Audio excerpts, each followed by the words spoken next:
We often hear that being kind and generous, putting others before ourselves, is a virtue.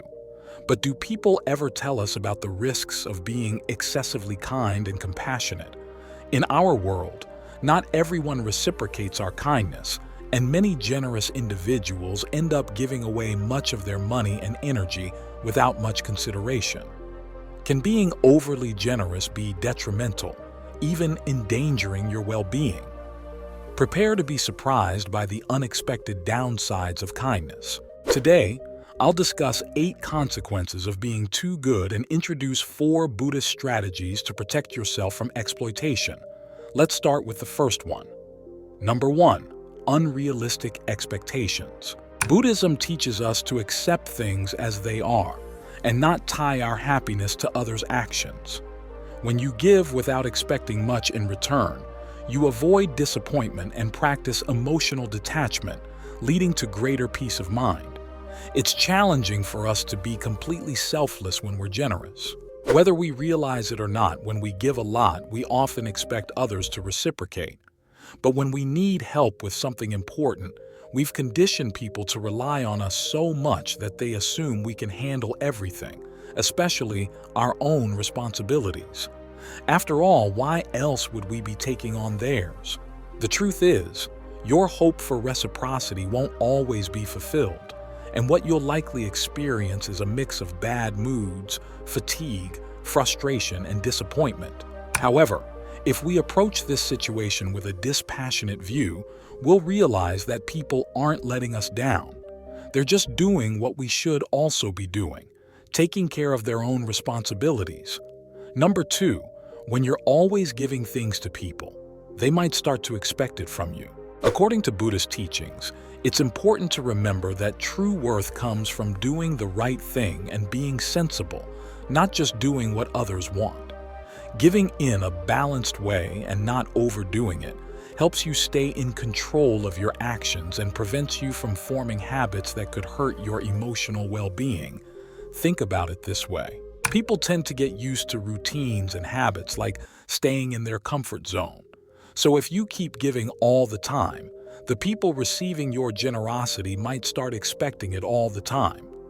This could make them rely on you too much and neglect their own responsibilities because they know you'll always be there to help. The main issue here is not recognizing your own worth. If you don't value yourself, it's unlikely that someone else will remind you to do so.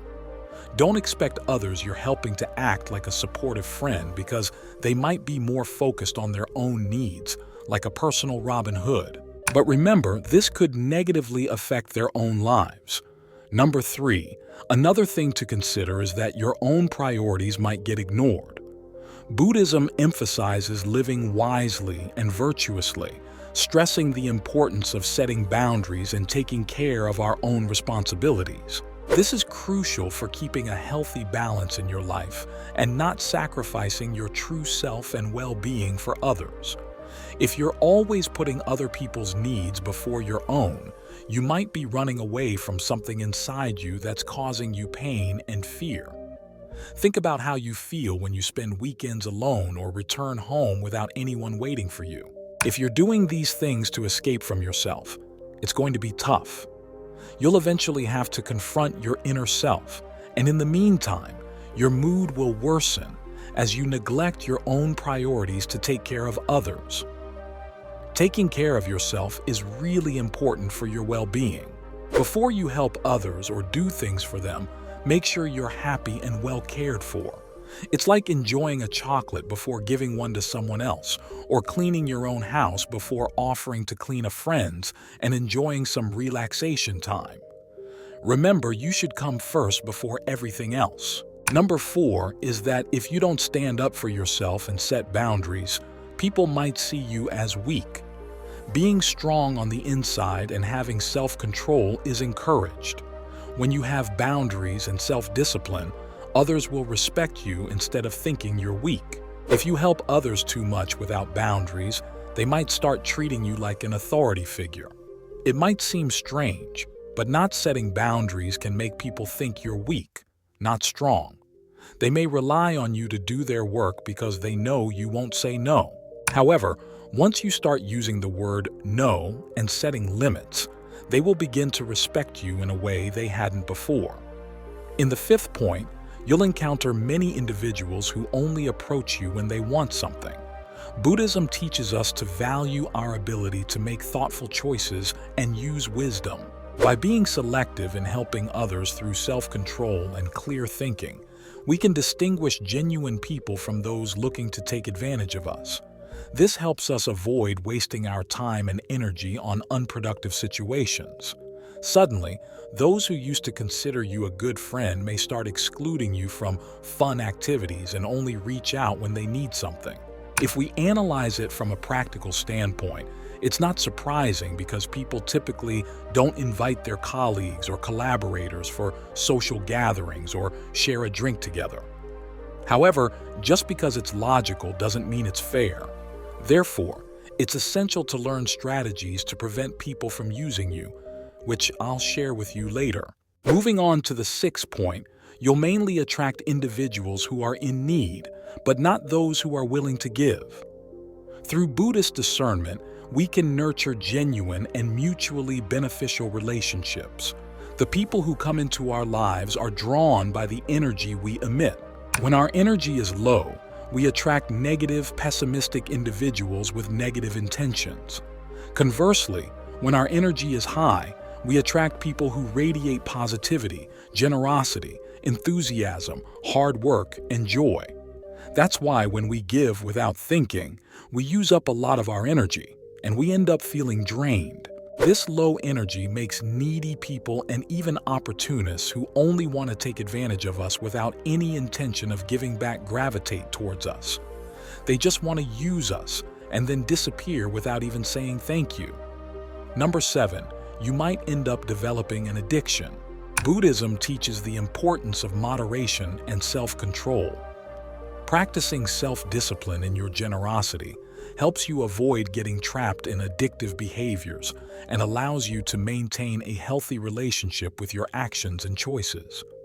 When we face scarcity in our lives, our needs can grow, and this makes it easier to fall into addiction.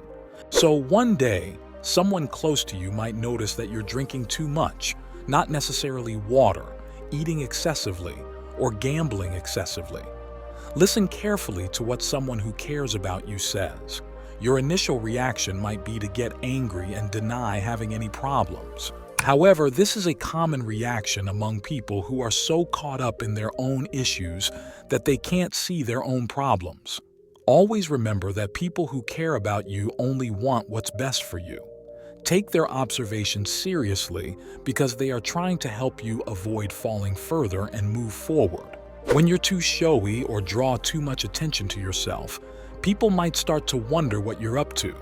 Buddhism teaches us to do the right thing, even if others don't understand or approve.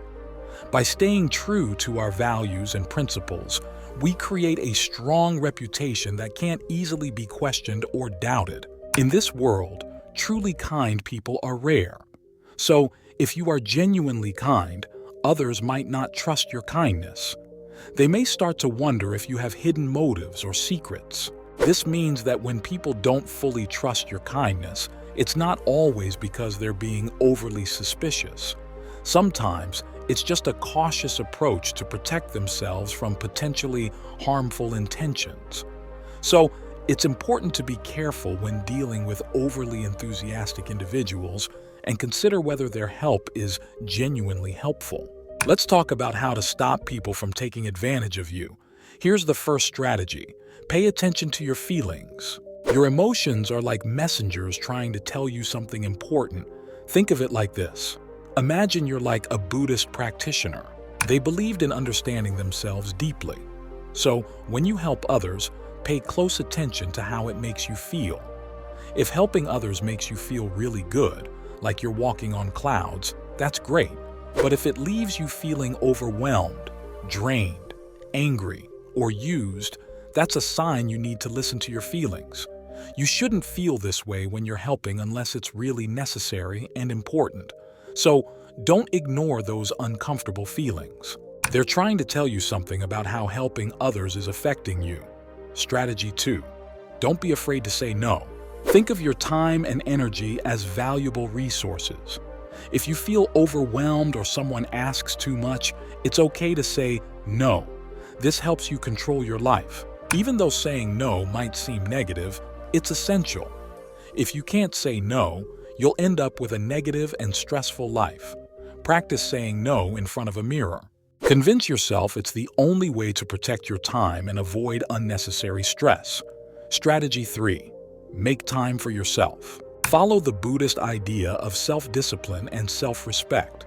Set aside time for things you enjoy, like yoga, drawing, or listening to music with a cup of tea. Finish your duties quickly so you can do this regularly. If someone asks for your time during your me time, they should respect it. Politely say no and enjoy your personal time.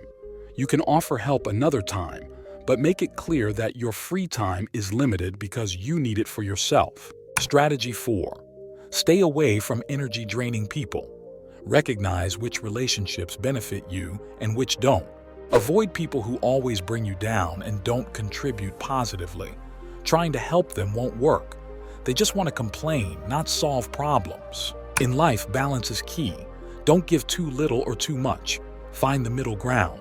Remember, it's okay to say no, especially when it's important for your well-being. These tips can help you apply Buddhist wisdom in your life. Subscribe to our channel for more stories, insights, and motivational messages to help you navigate life with integrity and wisdom.